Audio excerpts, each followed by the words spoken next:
Hello वैरियस, आपके अपने YouTube channel study of वैरियस में स्वागत है। आज की इस वीडियो में हम लोग भारतीय संविधान एवं राज्य व्यवस्था से मूल अधिकार से संबंधित जितने भी क्वेश्चन प्रतियोगी परीक्षा में पूछे गए हैं या पूछे जाने की संभावना है उससे रिलेटेड सारे क्वेश्चन इसमें कवर करेंगे। तो ये पहला पार्ट है, मूल अधिकार से संबंधित 2-3 पार्ट बनेगा। तो ये पहला पार्ट है। चलिए देखते हैं क्वेश्चन क्या है। पहला हमारा क्वेश्चन है, निम्नलिखित में से किसको संविधान द्वारा मौलिक अधिकारों को लागू करने की शक्ति दी गई है?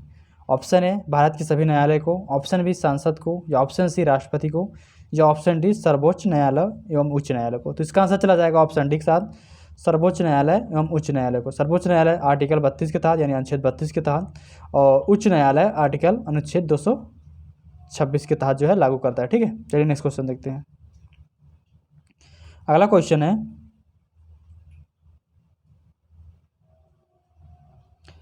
मौलिक अधिकार क्या है? ऑप्शन ए वाद योग्य है, या ऑप्शन बी अवाद योग्य है, या ऑप्शन सी लचीले है, या ऑप्शन डी कठोर है। तो इसका आंसर है ऑप्शन एक साथ चला जाएगा, वाद योग्य है। वाद योग्य मतलब है कि आप इस अगर आपको मौलिक अधिकार का हनन होता है तो आप न्यायालय में जाकर इसकी अपील कर सकते हैं। ठीक है, चलिए नेक्स्ट क्वेश्चन देखते हैं। अगला हमारा क्वेश्चन है, मौलिक अधिकार ऑप्शन ए कभी निलंबित नहीं किया जा सकता, ऑप्शन बी प्रधानमंत्री के निर्देशों से निलंबित हो सकते हैं, या ऑप्शन सी राष्ट्रपति की इच्छा पर निलंबित हो सकते हैं, या ऑप्शन डी आपातकालीन स्थिति में निलंबित किए जा सकते हैं। तो इसका आंसर चला जाएगा ऑप्शन डी के साथ, आपातकालीन की स्थिति में निलंबित किए जा सकते हैं। किसके द्वारा? राष्ट्रपति के द्वारा। ठीक है, ये आर्टिकल किस में दिएगा? आर्टिकल अनुच्छेद 358 और 359 में ये दिया हुआ, ऐसा कहा गया है। ठीक है, कि आपातकालीन स्थिति में आपके मौलिक अधिकार को निलंबित कर सकते हैं। चलिए नेक्स्ट क्वेश्चन देखते हैं। अगला क्वेश्चन है, भारतीय संविधान में किस अनुच्छेद के अंतर्गत नागरिकों को मौलिक अधिकार प्रदान किए गए हैं? ऑप्शन ए अनुच्छेद 112 से 115, या ऑप्शन सी बी अनुच्छेद 12 से 35, या ऑप्शन सी अनुच्छेद 222 से 235, या ऑप्शन डी इनमें से कोई नहीं। तो इसका आंसर चला जाएगा ऑप्शन बी के साथ, अनुच्छेद 12 से 35 दिया गया। ठीक है, अनुच्छेद 12 से 35 और भाग इसका जो है 3। ठीक है, कभी कभी क्वेश्चन पूछ लिया जाता है कौन से पार्ट में है यानी कौन से भाग में है, तो भाग 3 में है। चलिए नेक्स्ट क्वेश्चन हम लोग देखते हैं। बात करें मौलिक अधिकार कितने हैं? मौलिक अधिकार हमारे 6 हैं। ठीक है, आगे वाले क्वेश्चन में हम लोग देखेंगे कौन कौन से हैं। चलिए अगला प्रश्न देखते हैं। अगला हमारा प्रश्न है,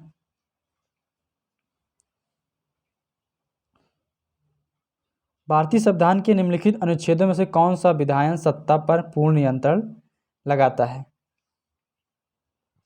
ऑप्शन ए 14, अनुच्छेद 14, या ऑप्शन बी अनुच्छेद 15, या ऑप्शन सी अनुच्छेद 16, या ऑप्शन डी अनुच्छेद 17। तो इसका आंसर चला जाएगा ऑप्शन एक साथ, अनुच्छेद 14। ठीक है, यहाँ पर विधान सत्ता से मतलब है कि किसी भी व्यक्ति को विधि के समक्ष ठीक है, कि आपको किसी भी व्यक्ति को, ठीक है, अगर विधि के समक्ष अगर 2 व्यक्ति हैं, दोनों को जो है समान प्रोटेक्शन दिया जाएगा। ठीक है, किसी से प्रोटेक्शन या सुरक्षा के तहत जो भेदभाव नहीं किया जाएगा। चलिए, इस संरक्षण से वंचित नहीं किया जाएगा। ठीक है, चलिए नेक्स्ट क्वेश्चन देखते हैं। अगला हमारा क्वेश्चन है,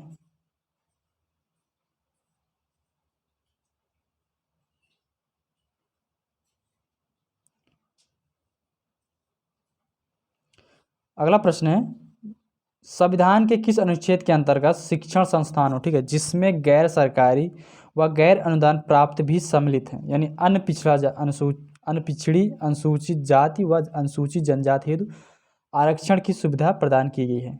ऑप्शन ए अनुच्छेद 15, या ऑप्शन बी अनुच्छेद ए ऑप्शन ए अनुच्छेद 15(5), या ऑप्शन बी अनुच्छेद 15(4), या ऑप्शन सी अनुच्छेद 16 पार्ट 5, या ऑप्शन डी अनुच्छेद 17 के पार्ट 4 में। ठीक है, तो इसका आंसर चला जाएगा ऑप्शन एक साथ चला जाएगा, अनुच्छेद 15 के उपबंध 5 में ऐसा कहा गया है। ठीक है, इसमें सरकारी अनुदान प्राप्त इसमें अनुसूचित जाति व अनुसूचित जनजाति हेतु या पदों का आरक्षण की सुविधा प्रदान की गई है। कि जो अनुसूचित जाति जनजाति का जो सुविधा होती है, आरक्षण जो दिया गया है, अनुच्छेद 15(5) में दिया गया है। चलिए अगला प्रश्न देखते हैं। अगला प्रश्न है, भारतीय संविधान का कौन सा ऐसा अनुच्छेद है जो संवैधानिक प्रावधानों को संघीय संसद, राज्य विधान पालिकाओं द्वारा बनाए गए नियमों या कानूनों पर प्राथमिकता प्रदान करता है।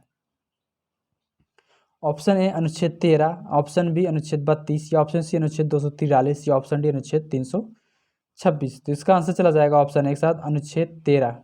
कौन अनुच्छेद 13 कहता है? ठीक है,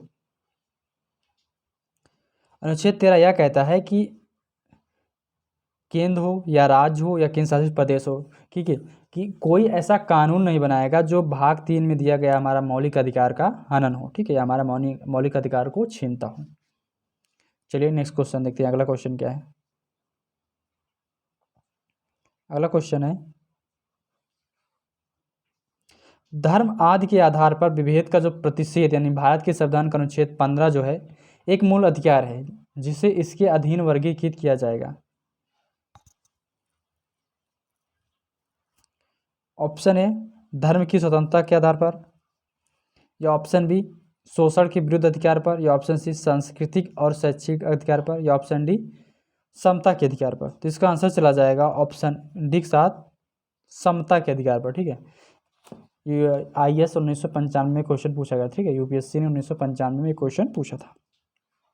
चलिए अगला क्वेश्चन देखते हैं हम लोग। अगला हमारा प्रश्न है, भारतीय संविधान में जैसा निहित है निम्न में से कौन सा समानता के मौलिक अधिकार के में सम्मिलित नहीं है? ऑप्शन ए कानून के समक्ष समानता का अधिकार, या ऑप्शन बी सामाजिक समानता, या ऑप्शन सी अवसर की समानता, या ऑप्शन डी आर्थिक समानता। तो इसका आंसर चला जाएगा ऑप्शन डी के साथ आर्थिक समानता की बात मौलिक अधिकार में हमारा नहीं कहा गया। ठीक है, मूल अधिकार में कहीं नहीं किया गया है। देखिए कानून के जो समक्ष समानता का अधिकार है अनुच्छेद 14 में कहा गया है, और जो सामाजिक समानता का अधिकार है अनुच्छेद 15 में कहा गया है। जो अवसर की समानता का अधिकार है वो 16 में कहा गया। बाकी आर्थिक समानता के बाद जो है मौलिक अधिकार में कहीं इसका उल्लेख नहीं है। चलिए नेक्स्ट क्वेश्चन देखते हैं। अगला हमारा प्रश्न है, मौलिक अधिकारों के अंतर्गत कौन सा ऐसा अनुच्छेद है जो बच्चों के शोषण से संबंधित है?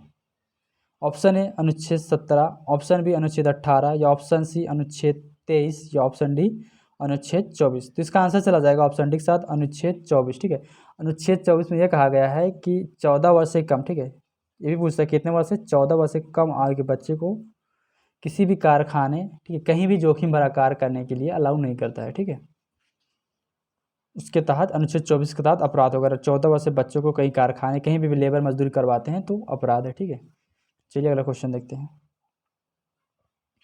अगला हमारा प्रश्न है, संविधान के किस प्रावधान के द्वारा अस्पृश्यता, ठीक है, अनटचएबिलिटी का उन्मूलन किया गया है? ऑप्शन ए अनुच्छेद 14, ऑप्शन बी अनुच्छेद 21, ऑप्शन सी अनुच्छेद 17, या ऑप्शन डी अनुच्छेद 19। इसका आंसर चला जाएगा ऑप्शन सी कहता है अनुच्छेद 17 कहता है अनटचेबिलिटी, ठीक है, अस्पृश्यता उन्मूलन का अंत करता है। ठीक है, आप किसी से भेदभाव नहीं कर सकते हैं, जो वो SC है, वो ST है, या कोई सी भी जात से, ठीक है, जात के आधार पर भेदभाव नहीं कर सकते हैं, अनटचएबिलिटी। चलिए अगला प्रश्न लोग देखते हैं। अगला हमारा प्रश्न है, चलिए अगला जो प्रश्न है, मद्रास राज्य बनाम दो राय राजन 1951 के मुकदमे में भारतीय सर्वोच्च न्यायालय के निर्णय के परिणाम स्वरूप निम्नलिखित में से किस मौलिक अधिकार को संशोधित किया गया था? ऑप्शन ए विधि के समक्ष समानता का अधिकार, या ऑप्शन बी भेदभाव के विरुद्ध अधिकार, या ऑप्शन सी अस्पृश्यता के विरुद्ध अधिकार, या ऑप्शन डी विचार एवं अभिव्यक्ति की स्वतंत्रता का अधिकार।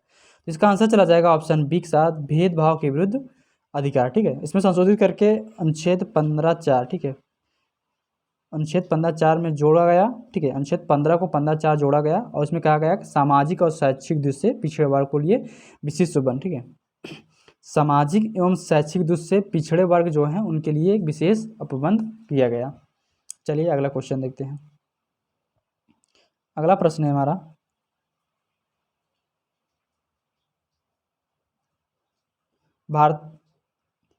भारत के संविधान का निम्नलिखित में से कौन सा अनुच्छेद है जो प्रेस की स्वतंत्रता का उपबंध करता है या संबंधित है? ऑप्शन ए अनुच्छेद 19, या ऑप्शन बी अनुच्छेद 20, या ऑप्शन सी अनुच्छेद 21, या ऑप्शन डी अनुच्छेद 22। तो इसका आंसर चला जाएगा ऑप्शन ए के साथ अनुच्छेद 19 करता है। ठीक है, 19(1), जो अभिव्यक्ति की स्वतंत्रता है वही हमारा जो है प्रेस की स्वतंत्रता मानी जाती है। ठीक है, तो ये प्रेस की स्वतंत्रता का कोई बात नहीं है, ठीक है, कहीं भी बात नहीं हुआ, लेकिन जो अनुच्छेद 19 फर्स्ट कहता है उसमें वाक स्वतंत्रता एवं अभिव्यक्ति की स्वतंत्रता दी गई है, उसी को प्रेस स्वतंत्रता कहते हैं। चलिए अगला प्रश्न देखते हैं।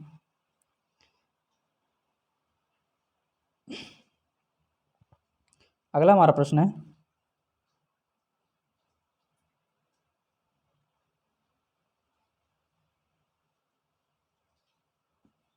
नेक्स्ट क्वेश्चन है, अनुसूचित जाति तथा अनुसूचित जनजाति को किस अनुच्छेद के अंतर्गत,